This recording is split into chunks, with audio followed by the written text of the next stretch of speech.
Hello everyone, this is Riccardo Masini and this is Vlog, and this is Stalingrad, Advance to the Volga, 1942, by Mike Rinella and published by Revolution War Games, Revolution Games, sorry. So the first volume of a new series, a solitaire area movement series. So it is a solitaire game and uses area movement, unsurprisingly. This is the first title in a series that uses the old classic mechanic that we still play and love since the days of Storm over Arnhem. That is no access but a map divided in areas. You activate one area, you do your actions with the units present in that area, and those units after that they are spent and so on, so you pass on to the next area and so on and so on. That is an alternated sequence of play. In this case it's solitaire, so it's not alternated. You move but you in combat with an area, and then you move and combat with the units in another area. This scenario is Stalingrad. However, surprising also this, considering the title. So once again you are the German commander, you are pushing for the control of as many areas of the city as possible. And there are two scenarios in this game. There is a long scenario that lasts 9 turns, and then there is a short scenario that is the second phase of the attack, the last desperate attempt by the Germans to capture the city before being surrounded by the Soviet forces outside the city, as happened historically.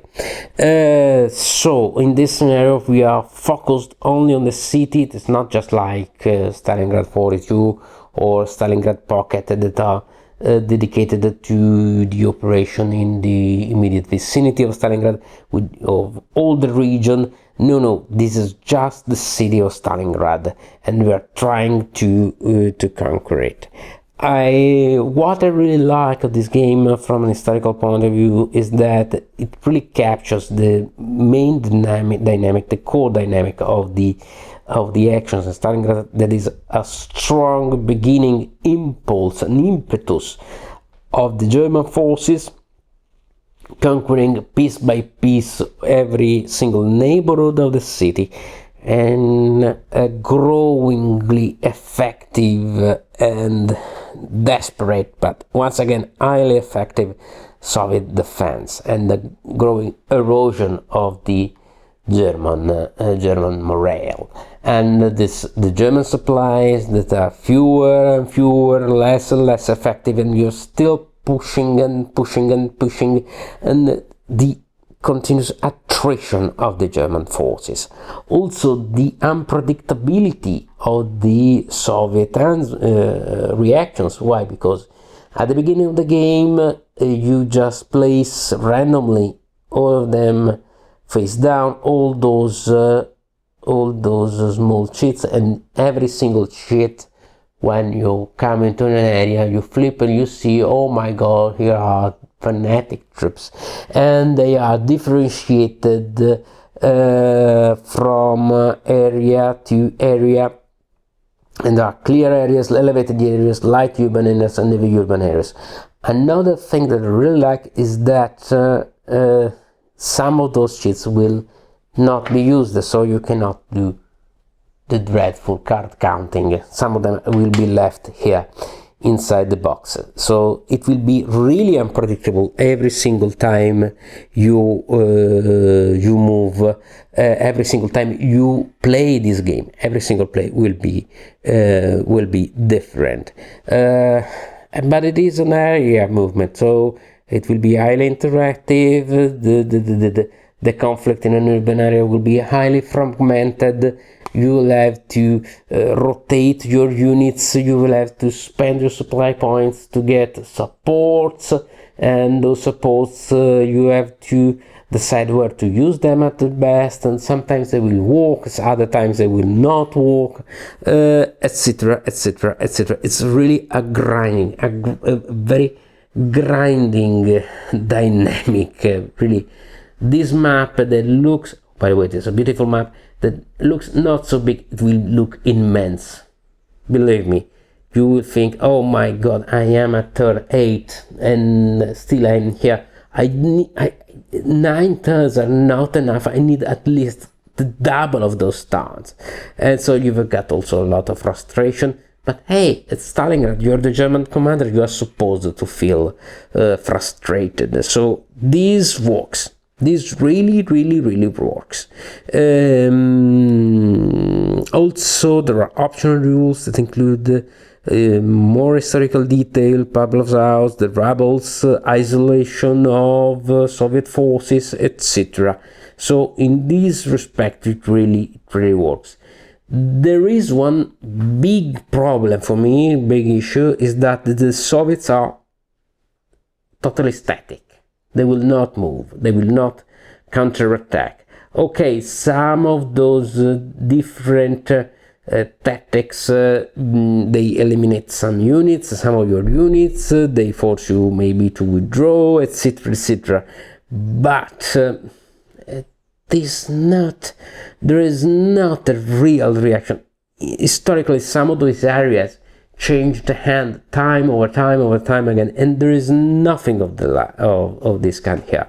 It is all a bit too abstracted. I understand this was made to keep rules simple, to keep them elegant, and it is an absolutely elegant game system, very easy, very accessible. But I cannot fail to think that there is another game that is Vento Nuovo's Stalingrad Inferno on the Volga that also has a solitaire mode, a very strong solitaire mode, and that has some of these reaction that game has more than this one. Anyway, with this in mind, this is perfect. This is absolutely game design at the best. Also, it is very good to introduce you, if you don't know it, you or someone, maybe some younger wargamer, why not, to the area movement mechanic. Once they've played this game, every single area movement game, and I love area movement games, and I love the work of Mike Rinella. There's a master at this specific game mechanic. Well, every single area movement game would be a breeze to learn, because you have all the essential principles of area movement games here, condensed in 7 or 8 pages of actual rules. So fantastic. It is a great experience. It is really nice, because you have a constant decision-making progress. It is not just a pusher-luck game or a puzzle game. Okay, I found the winning strategy, I won the game, so I will never play it again. Why? Because I won the game, I broke the game. Okay, I won, and that's all. No. Every single time you play this, you have an incentive to play it. Really in a very accessible package, even with all the historical detail rules. Yes, maybe with them it is a bit more elaborate, but still highly manageable. Also, condensed space on the table, condensing duration of the game. The long scenario lasts, I think, 2 hours. The short one, 1 hour, 1 hour and a half, so totally manageable.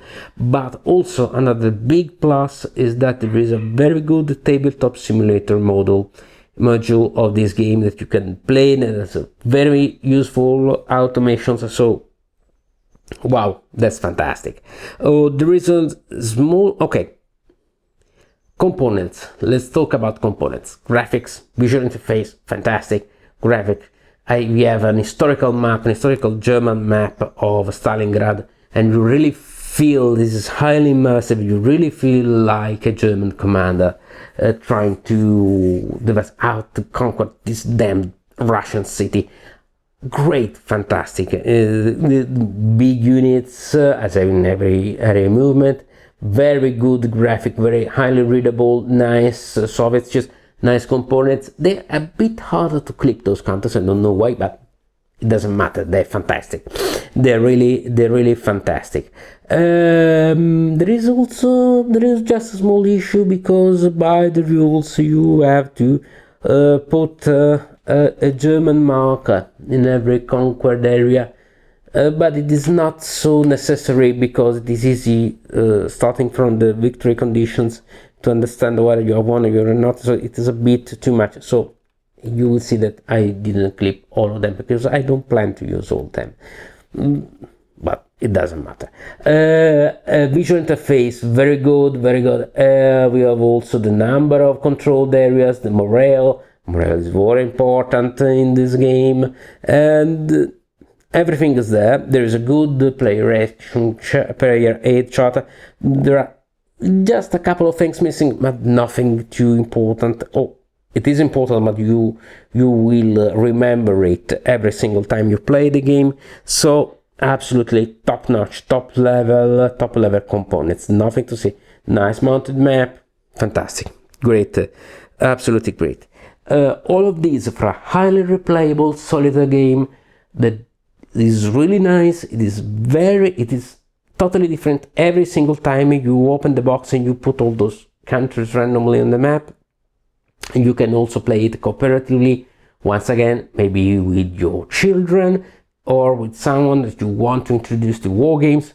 Fantastic game. Also, if you are totally new to war games, this is a fantastic game to start with. No, absolutely no discussion about that. Very easy rules, very simple, not so expensive, absolutely not highly. It has just been printed, so it is highly available. Absolutely fantastic game. The only thing is, you always, at every single time, you are also always trying to do the same thing, that is, conquer the map, essentially. There will be variation on how the bot will try to stop you from doing that, and how you will have to use your few resources to manage to get that objective. In general, the core dynamic of the game will always be the same, but every single time it will be expressed in a different way, which is absolutely great. So a very nice game that I really recommend. As a conclusion, I'm always thinking to the future. This is a highly promising first volume for this series. We have volume 1, so every time you put volume 1 on a game, I'm sorry Mr. Rinella, but we need some Rinella, but we have Italian descent for sure, with the surname like that, and I'm very happy for this. Volume 1, well, we really expect you to produce other games. I've seen some discussions by Michael on Bog and Geek, and he says that there are other titles in the works: Manila, Hong Kong, maybe some islands in the Pacific, Iwo Jima or Okinawa. But I really think this game very adept at portraying other, even more evolving campaigns, such as Tobruk, for example, or Crete, or why not another a particular scenario where this situation with the Germans even more restricted and not being able to mount general counterattacks, that is Ortona. The city of Ortona has been nicknamed the Stalingrad of the Adriatic, and Canadian troops really felt like they were fighting in Stalingrad. So anyway, a very elegant, very simple game. Yes, the Soviet is a bit static. Yes, the Soviet will not mount general counterattacks as it did historically, because some of these neighborhoods changed hands many times. But all of this is abstracted in a certain measure in the attrition rules, in the bloody street rules, and the Soviet player reaction. Anyway, it is a great game. It's a great solitaire experience. Really a title to have, and even with all those small caveats on the historical aspect, it really captures the main dynamic of the conquest of Stalingrad. So it really gives you that sense of erosion, of attrition, of grinding neighborhood after neighborhood after neighborhood, and the growing frustration of the German commanders. So from an historical point of view, this is very effectively portrayed in a game that really you can open the box and play it in 15-20 minutes at the very most, just the time of putting out the counters out of the sprue. Really, the rule set is that easy, absolutely. And once you have played 1 or 2 plays, I strongly recommend to use the historical, at least some of the historical rules, because yes, it will be a bit elaborated, but not too much. Always manageable, always nice, and the fact is that we have a great solitaire using area movement, which is a mechanic that by itself lends very well to solitaire playing, but here it is masterfully constructed, masterfully balanced in a game that is replayable and different every single time you play it. So a lot of value, lots of content in this game. This is a nice game, but highly playable, very nice components, and a very good rendition of the general historical dynamic of the actual events portrayed in the game. So it is a very, very good title, and I'm really eager to see the next volumes in the series. Maybe with those small adjustments that we need, but they are all there. The system is good and really promising. So this was Stalingrad Advance to the Volga 1942. This was my vlog about this great title, and thank you for having me here to stay here.